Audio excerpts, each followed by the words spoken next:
Merci Madame la Présidente. Dans cette enceinte, vous êtes nombreux à vouloir mettre en place une politique de sécurité et de défense commune avec une armée européenne, deux outils de ce que vous baptisez de cette expression dénuée de sens réel, l'autonomie stratégique européenne. Alors que nous débattons aujourd'hui de ce sujet, je veux réaffirmer que sécurité et défense sont des prérogatives exclusives des nations. Le reste n'est qu'une aventure fédéraliste qui n'ose pas dire son nom. Plutôt que de chercher à bâtir une politique de défense et de sécurité européenne, c'est la grandeur et l'indépendance des nations qui doit nous occuper ici. Sans cesse, je réaffirmerai cette doctrine fondamentale énoncée par le général de Gaulle. Il faut que la défense de la France soit française.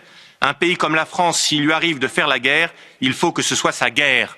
S'il en était autrement, notre pays serait en contradiction avec tout ce qu'il est depuis ses origines. Et ce qui vaut pour la France vaut aussi pour les autres pays européens.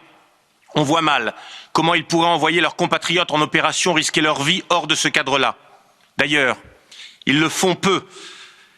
Et je pense à cet instant au prix payé par la France, aux 5 militaires français récemment tués au Mali.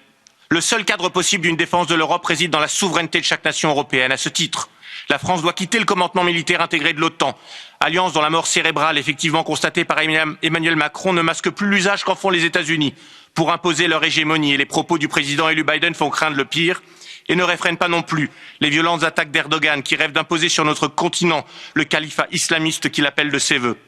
Loin de cette ambiance qui hante cet hémicycle, de sortir de l'histoire en se fondant dans une Europe que vous voulez puissance douce, le groupe ID continuera de défendre ici la dissuasion nationale, la souveraineté nationale, notre modèle d'armée nationale et son financement national. Merci.